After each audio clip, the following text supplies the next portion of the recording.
d'en dire plus.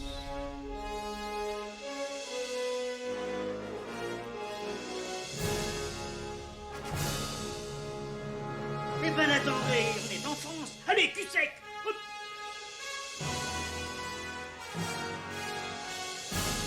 Personne ne veut le croire et pourtant c'est vrai, ils existent, ils sont là, Tarnatata. Non.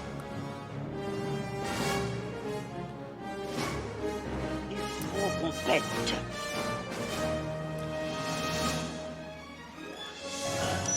Voyons, circuit branché, correcteur temporel temporisé. Bonjour, bienvenue sur Histoire d'en dire plus. Aujourd'hui, épisode un peu spécial puisqu'on va pas aborder un film, mais une série, un univers proposé par une société de production. On appelle ça les Universal Monsters. Et oui, les films de Dracula, les films de momie, les films de loup-garou, tous ces films-là ont été produits par la Universal Pictures entre 1923 et 1960. Allez, c'est parti mon kiki. Et oui, donc ces films que vous avez peut-être pas vus parce que c'est vraiment des vieux films en noir et blanc, sont à l'origine de tous les films d'horreur de maintenant et de tous les films de science-fiction aussi. C'était les débuts de la science-fiction au cinéma et ça a commencé dès 1923. Donc Universal Monsters ou Universal Horror. Moi par exemple je fais la collection des figurines pop de Universal Monsters parce qu'il y a une licence Universal Monsters où il y a, je vais vous les citer dans le podcast, donc je ne vais pas vous les citer, mais il y a plusieurs figurines qui représentent les monstres de la Universal Monsters. Donc cette série de films d'horreur, qui contient plus de 90 films quand même, hein, de suspense et de science-fiction, sont tous produits par la société de production cinématographique américaine Universal Pictures, entre 23 et 1960. Alors il y a eu plusieurs séquences à cette série de films, hein. 90 films c'est beaucoup, donc ça s'est étalé quand même sur plus de 40 ans, enfin quasiment 40 ans. Donc il s'est passé, le cinéma a beaucoup évolué entre 23 et 60. Il y a eu la couleur, il y a eu le son qui était bien meilleur. Donc, il y a eu une évolution. Voilà. Donc, les premiers films entre 1923 et 1932, Universal Pictures commence à produire des films de monstres dès le cinéma muet, en adaptant 2 romans français, Notre-Dame de Paris, en Le Bossu de Notre-Dame en 1923 de Wallace Worley et Le Fantôme de l'Opéra pour Le Fantôme de l'Opéra en 1925 de Rupert Julian. Irving Thalberg est à l'origine du projet du Bossu de Notre-Dame. Il s'agit de la première production qu'il impulse chez Universal. Thalberg persuade Carl Lamm d'engager 1,5 million de $, un gros budget pour l'époque. Thalberg s'implique dans le projet. Il choisit lui-même l'acteur Lon Chaney pour interpréter Quasimodo. Le réalisateur Worsley est choisi après le refus de plusieurs autres. Le tournage dure 6 mois dans un décor de plus de 10 hectares, reproduisant le parvis de la cathédrale de Notre-Dame, sa façade et des rues adjacentes. Thalberg quitte Universal en février 1923 pour rejoindre Louis B. Mayer avant la formation de la MGM, la Metro-Goldwyn-Mayer, en 1924, suivi par Chaney. Vous voyez, c'est les débuts des grosses sociétés de production.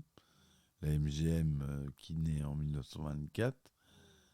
Le premier film, c'est donc Le Bossu de Notre-Dame, film muet. Et donc, c'est les premières évolutions. Et lorsque le projet du fantôme de l'opéra est mis en route, Thalberg insiste auprès de Meyer pour prêter Chaney à Universal pour le film. Dans un premier temps, Lem veut tourner le film en décor réel à l'Opéra Garnier à Paris. Mais l'idée n'est pas réalisable car l'opéra aurait dû être fermé. Le décor est donc reconstitué dans le studio. La première version du film est réalisée par Rupert Julian, qui démissionne à la suite d'une preview où le film est mal accueilli. Une deuxième version est montée avec des scènes supplémentaires, réalisées par Edward Sedgwick.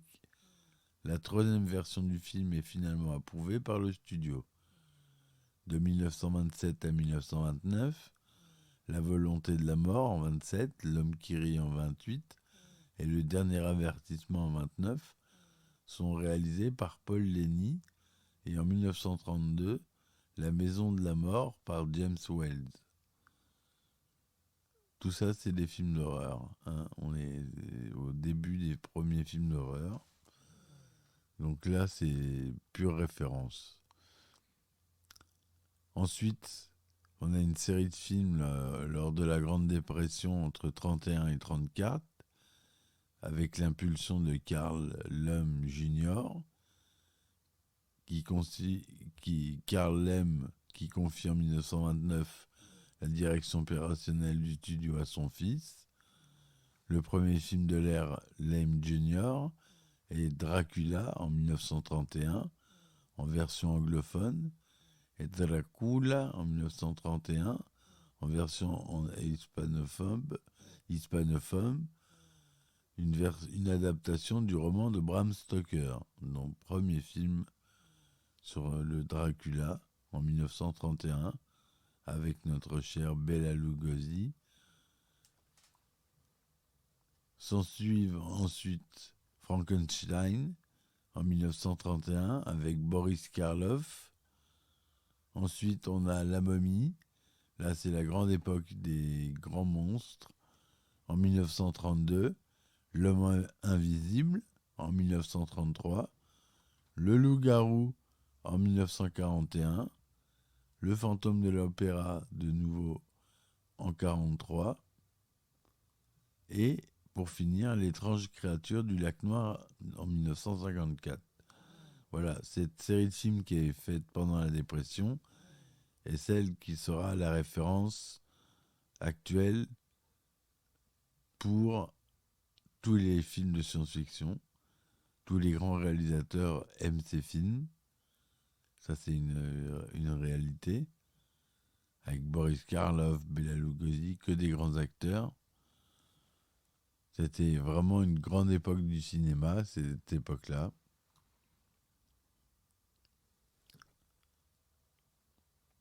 Ensuite, entre 1935 et 1956, fort des succès de tous ces films-là, la Universal se lance dans des suites avec succès, encore une fois, ça continue. Donc attention, je vais énumérer, vous allez voir, c'en est drôle, le nombre de films qui est sorti. On en a 90, je ne vais pas en nommer 90, vous inquiétez pas, mais on a déjà La fiancée de Frankenstein en 1935, qui est sans doute la suite la plus connue de l'histoire du monstre de Frankenstein. S'ensuit Le monstre de Londres en 1935, La fille de Dracula en 1936, Le fils de Frankenstein en 1939, Le retour de l'homme invisible en 1940, La main de la momie en 1940, La femme invisible toujours en 1940, Le fantôme de Frankenstein en 1942, L'agent invisible contre la Gestapo en 1942 encore, La tombe de la momie en 1942 toujours, Frankenstein rencontre le loup-garou en en 1943, Le Fils de Dracula, La Vengeance de l'Homme Invisible, La Maison de Frankenstein, Le Fantôme de la Momie, La Malédiction de la Momie, La Maison de Dracula, She-Wolf of London, La Revanche de la créature du lac et La créature est parmi nous en 56. Voilà pour les suites de tous ces films-là pour la période entre 35 et 56. On appelle l'âge d'or entre 1930 et 1940. De nombreux films font leur apparition, dont Double assassinat dans la rue Morgue en 1932, Le Chat Noir en 1934, Le Corbeau en 1935, Le Rayon Invisible en 1936, Vendredi 13 en 1940 et La Femme Gorille en 1943. Il y a un hommage d'ailleurs dans la série The Big Bang Theory à La Femme Gorille, où Penny, le personnage qui joue Penny, l'actrice qui joue Penny, tourne dans un film, son personnage tourne dans un film où elle est déguisée en femme gorille. Voilà. À partir de 1950, les monstres évoluent et le cinéma se retourne vers des créatures géantes, comme Tarantula en 1955, Le Peuple de l'Enfer en 1956 et La Chose surgit des ténèbres en 1957. Les films de la Universal ont inspiré un bon nombre de réalisateurs. Et là, je vais vous citer ceux dont je vous parlais tout à l'heure. Tim Burton, Francis Ford Coppola, Stephen Sommers. Parmi les films de la nouvelle génération figurent Dracula de 1979, Le Loup-garou de Londres 1981, Hurlement, dont j'ai fait un podcast, le dernier podcast, La Promise en 85, Dracula en 92, de Francis Ford Coppola, avec Gary Oldman, Frankenstein en 1995 avec Robert De Niro, La Momie en 1999 avec Brendan Fraser de Stephen Sommers, Holloman de Paul Verhoeven, Le Retour de la Momie, Van Helsing, pas très bon film, Le Fantôme de l'Opéra en 2004, Holloman 2 en 2008, La Momie 3 en 2008, Wolfman en 2010, ou encore la trilogie de Dracula 2001, produit par Wes Craven. Et il y a aussi eu le téléfilm L'Antre de Frankenstein, réalisé en 1997, et bien entendu, les films de la Hammer. La Hammer, c'est une société de production britannique fondée par William Innes et Enrique Carreras en 1934, spécialisée dans les films fantastiques, horreur et aventure, durant les années 50 et 60, qui sont restés célèbres. De 1931 à 1942, Universal produit des films autour de différents monstres de la littérature, ainsi que des suites, mais sans jamais faire se rencontrer les personnages des différentes sagas. C'est avec le film Frankenstein qu'on rencontre le loup-garou, sorti en 1943, que les producteurs se font rencontrer le monstre de Frankenstein et le loup-garou présenté dans leur film précédent, et donc commencent à créer un univers. Puis en 1944, avec la maison de Frankenstein, suivie par la maison de Dracula en 1945, c'est le comte Dracula qui s'ajoute à la liste. La saga aurait pu s'arrêter là, mais au milieu des années 40, les producteurs du duo comique américain Abbott et Costello, surnommés en France les Deux Nigauds, décident de faire jouer les acteurs face aux monstres d'Universal. Si certains films comme Deux Nigauds et la Momie n'ont aucun lien scénaristique avec les films sur ce même monstre.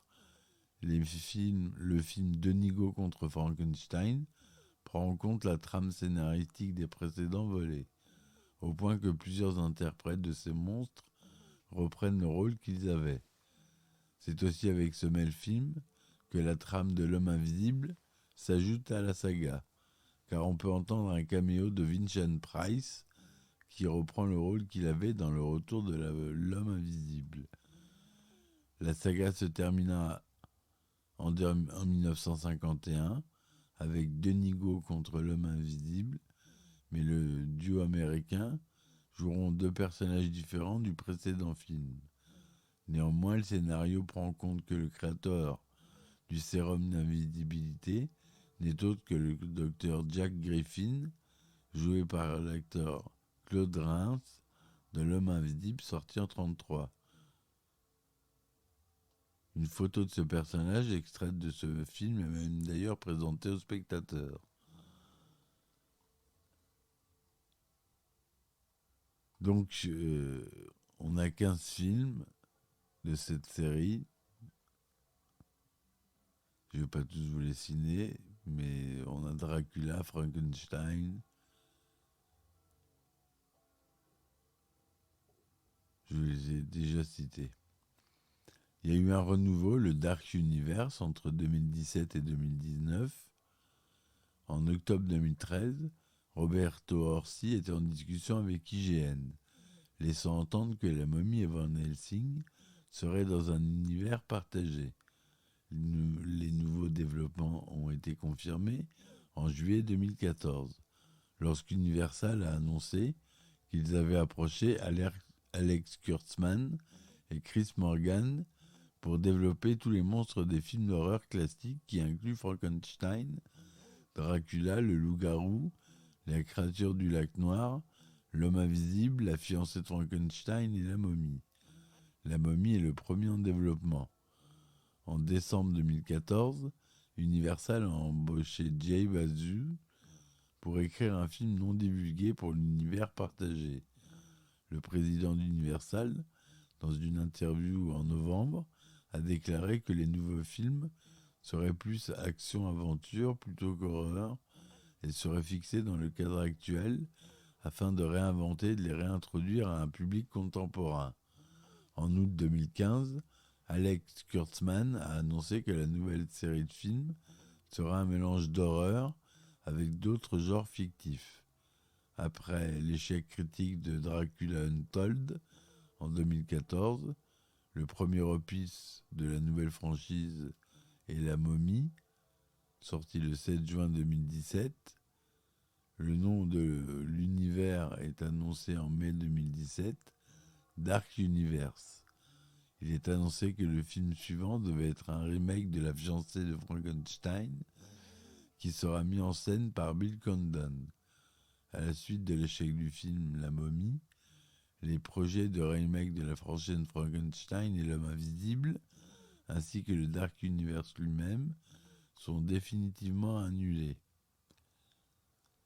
Et oui, ça c'est fini en août boudin, malheureusement. Mais ça a été une sacrée saga de films. Ils valent tous le coup d'être vus pour votre culture cinématographique. Si vous aimez le cinéma, si vous m'écoutez, c'est que vous aimez le cinéma, je suppose. Donc voilà.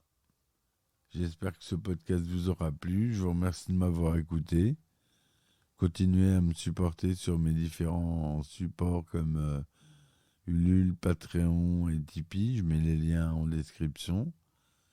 Je vous remercie. Je vous dis à très vite. Et à ciao ciao. Histoire d'en dire plus.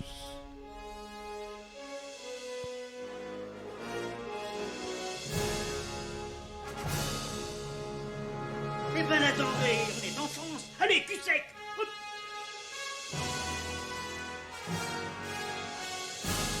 Personne ne veut le croire et pourtant c'est vrai, ils existent, ils sont là, Tarnatata. Le blanc. Il faut vous taire. tête.